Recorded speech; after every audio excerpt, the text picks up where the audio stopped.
Welcome to NCSA 2020 Virtual.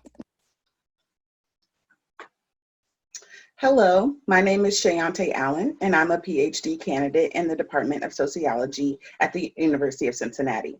And the title of my presentation today is Conceptualizing Scholar-Activism, Lessons from B WellsBarnett. This project is rooted in the tradition of Black sociology and is just one of a few research projects I'm conducting on Ida B. Wells in an effort to reclaim her powerful legacy and how it directly impacts the discipline of sociology.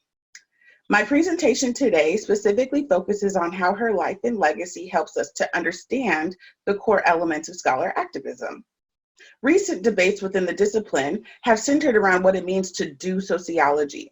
While many scholars are taught that positivistic approaches to empirical research are most appropriate and useful, others embrace the significance of subjectivity, believing that social research could and should facilitate social action. It is within this latter approach that scholar activism is situated. While the term scholar activism is widely used, it is rarely defined or conceptualized. And so this project aims to address this void in the scholarly literature. For those who may not be as familiar, Ida B. Wells-Barnett was an extraordinary woman.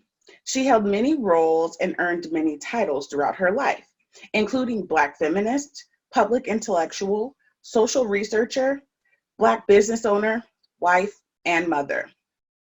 While she did not receive a PhD in sociology, her foundational research, critical analyses, and scathing critiques of institutionalized inequality have left long-lasting impressions. And for this reason, I believe that her legacy is rich with nuggets of wisdom for contemporary sociologists interested in producing social research that informs social change. And throughout my presentation today, I'm going to extract a few lessons that she specifically taught us about how to be scholar activists. In our roles as intellectuals, we are distinctly equipped to respond to the enduring issue of inequality. Yet many sociologists remain hesitant to embrace scholar activism as a natural and long-standing byproduct of our discipline. I aim to rectify this hesitation with evidence from this case study. I've conducted a historical analysis to survey the most notable events throughout her life as a public intellectual and a socio-cultural visionary, and extract 4 lessons in particular that guide our understanding of scholar activism today. So lesson number 1 is to use your body. In 1884, on a train ride back to Memphis, Tennessee, Ida B. was verbally instructed and physically made to move from the ladies' car of a train to the smoker car. Although she had purchased the first-class ticket, she was deemed unfit to sit in the ladies' car simply because she was Black. Ida B. refused to give up her seat that she had paid for, and so the conductor then attempted to physically drag her off of the train until she bit his hand in protest. Once back home in Memphis, Tennessee, Ida sought out legal counsel and began to compile her case. Upon suing the railroad company for discrimination and assault, Ida won her case and was awarded $500, as noted in the article list shown here. This incident exemplifies the first lesson in scholar activism. Use your body to stand up and speak out against inequality. Ida B.'s relentless response signifies how we as scholar activists today can use our bodies in creative ways to challenge inequality. By taking her seat in the ladies' train, Ida B. challenged the notions of femininity that excluded Black women. Similarly, we should continue to wear our politics on our bodies to dismantle exclusive social norms today. Our bodies can be used to complicate the politics of professionalism, and in doing so can create opportunities for change. This lesson additionally teaches us that we must continue to disrupt the false dichotomy between emotions and reason as well. We should embrace the emotional responses that our bodies produce, just as Ida B. did on the train. Rather than criticizing and suppressing these feelings, we should conceptualize them as sites of knowledge production and as a source of motivation to resist. Lesson number 2, use your platforms.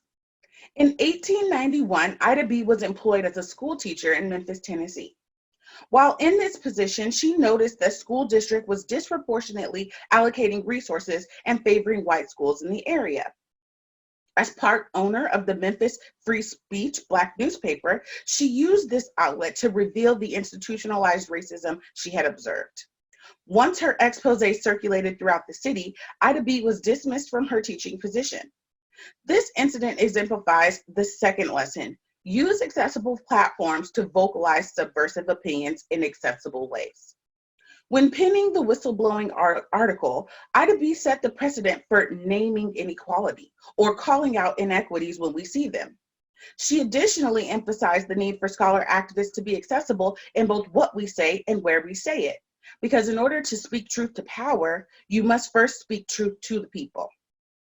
Being intentional about accessibility today can look a variety of ways. One mechanism is to utilize social media platforms. Literature suggests that contemporary activism must rely on new media forms in order to maximize success. Using social media to disseminate subversive opinions and perspectives is particularly efficient. For example, academic blogs and blogs are becoming increasingly popular and allow scholars to translate their scholarship from academic jargon to publicly consumable material. Having academic Facebook, Twitter, and Instagram accounts can also be useful in making your intellectual contributions more accessible by extending them beyond a written page to incorporate photos, videos, podcasts, memes, and even GIFs. Other options include conducting public talks or ensuring all of your published materials are not locked behind paywalls. Employing these strategies will convert your intellectual labor into an act of public service. These considerations ultimately facilitate consciousness raising by providing people with the knowledge and language to articulate and make sense of their experiences with oppressive social conditions. Lesson number 3, use your research. In 1892, Ida B. learned that her close friends had been lynched. Knowing the reputations of her friends to be favorable within the community, notice of their murder was extremely unsettling for Ida B., forcing her to criticize lynching as a distinct form of domestic terrorism more than she already had. This bereavement-based curiosity eventually evolved into an international anti-lynching campaign based on qualitative and quantitative assessments, which she conducted herself. This exemplifies the third lesson, which is to use justice-focused methodologies to empirically measure the social implications of systemic oppression. One autobiography of Ida B. Wells-Barnett notes that Wells set out to find the truth by investigating every lynching she could. For months, she culled newspaper articles, went to the scene of lynchings, interviewed eyewitnesses. All in all, she researched the circumstances of 728 lynchings. This research not only demonstrates one of the first multi-site urban ethnographies conducted, but further shows that we can and should investigate the injustices that occur within our communities. Specifically, Ida B. teaches us to reconceptualize the knowledge construction process. We must learn to value research topics and the methodological approaches necessary to rigorously examine them, even when the broader discipline neglects them. Extrapolating this lesson to the present moment, we should, without hesitation, embrace me-search, despite its stigma. Just as Ida B. set out to determine for herself the circumstances of her friend's death, we should take up scholarly interest in the social conditions that impact our friends, our families, and our broader communities as well. And finally, lesson 4, use your network and affiliations. Beginning in 1893, Wells-Barnett helped co-found several prominent organizations. A few examples include the National Association of Colored Women and the National Association for the Advancement of Colored People. Her commitment to fostering unification among the Black community exemplifies the final lesson: create organizations and cultivate spaces where experiences are validated and mobilization can occur. These organizations and spaces encourage radical knowledge production, knowledge needed to imagine solutions to many of our social problems. Today, scholars could and should seek membership in sociological organizations and sections or divisions that align with marginalized statuses. Another approach includes creating new organizations altogether. or establishing spaces within existing academic conferences by organizing sessions that feature scholars who do this type of justice-focused work. The final suggestion is to use social networking apps and features to create electronic spaces or virtual spaces like private Facebook groups or group meet chats where solidarity and community can be built. Community organizations and spaces provided Ida B. Wells with necessary resources to sustain her activist agenda. Similar resource mobilization can and should occur today. So to conclude, I've argued that Ida B. Wells-Barnett's legacy particularly informs our understanding of scholar activism because throughout her life, she utilized varied approaches to demonstrate radical resistance, reach diverse audiences, and emphasize the urgency of social justice work.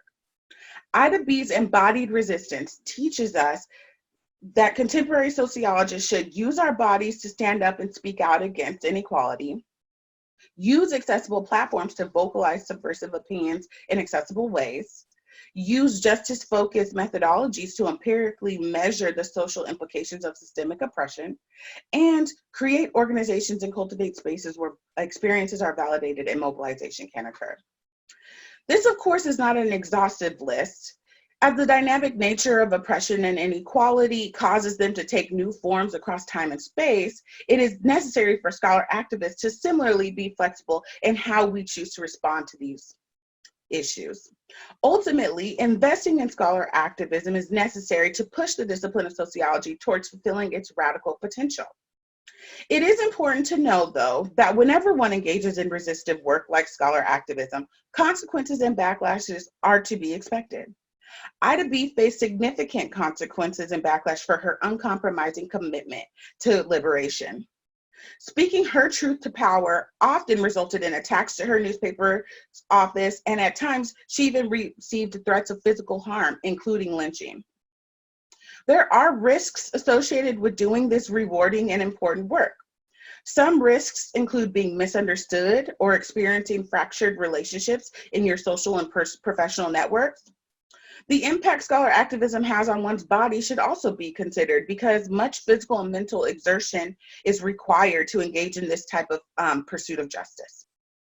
These risks do not always accompany scholar activism, but are common enough that colleagues with more power and protections should find ways to support scholar activists, such as institutionalizing policies that would offer protections against these risks. Despite these costs, activism remains a powerful mechanism to bring about social change. Our scientific praxis involves interpreting social conditions with the moral intention to change them. Doing sociology in a way that honors this truth will equip our discipline to ask the necessary questions and do the analytic work required to realize an equitable future. Thank you so much.